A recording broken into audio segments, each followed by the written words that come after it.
Episodes are telling singular stories that stand on their own, that are also building up mysteries for the future of Destiny. For the episodes, we introduced this single object of immense power. An echo is a direct result of the battle with the Witness. All of the darkness that was holding it together exploded out, colliding with the matter-making properties of light, manifesting all of these different memories inside of the Witness. This collision of darkness and light created this explosion, and so these echoes spread across the galaxy.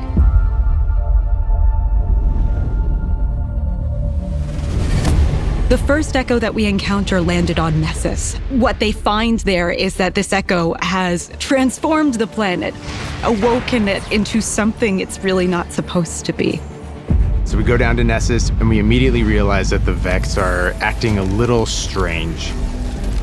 So we work with Failsafe and the first activity, Breach Executable. And this is a 3-player activity, arena style, kind of offensive that we haven't really done before. We've got these big, cool, like geysers of radiolaria that explode out of the ground, and you need to cap them off while you're keeping the enemies at bay. Things that have only existed in the Vex net are now coming out into the real world. You're gonna see that, like, Nessus is different now. As we get deeper and deeper towards the core, it really starts to become very apparent. So you're gonna go down into these landmarks, and you're gonna unearth the ancient secrets of a lost civilization. We have a mysterious new enemy, and they are able to do things that we have not encountered in an enemy before. We're seeing new behavior from the Vex. Who is behind this, but also what are they doing and to what end?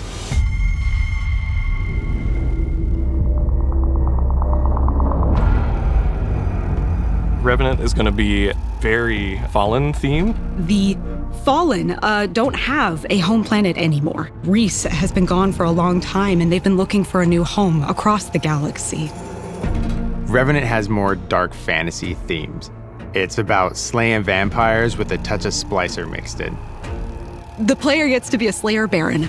We'll learn that in Elixni culture, this was a role that was reserved for the most renowned monster hunters. For that one, we took a really hard lean into the vampire hunter fantasy. We're introducing the system called potion crafting.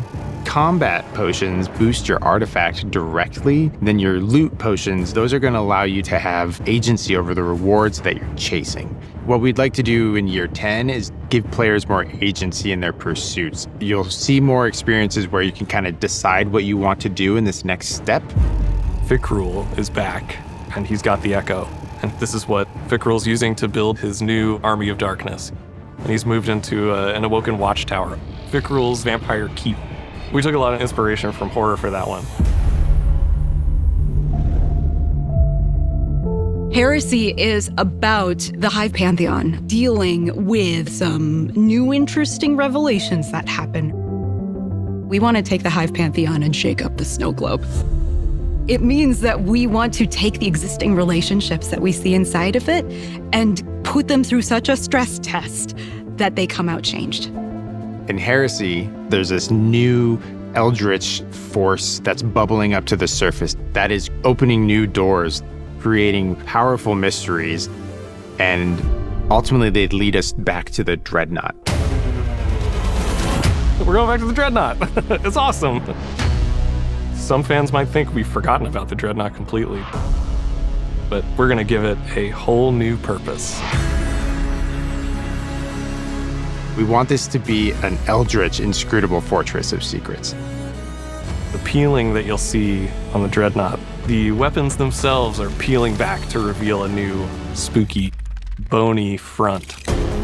Since this release deals with kind of two big themes, we have two armor sets. We've had some armor sets that are kind of in the Eris theme in the past, but this is like straight up I'm Eris's squad. And then the Hive Ship Navigator armor set explores like, what if we were driving the ship?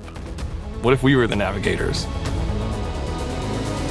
If you really like Shattered Realm, if you really liked the Coil, you're going to love this new Dreadnaught activity. With every episode, there are a ton of interesting twists and turns that I don't think anybody's really going to suspect. We haven't seen anything like this in Destiny before, and I'm excited to get after it.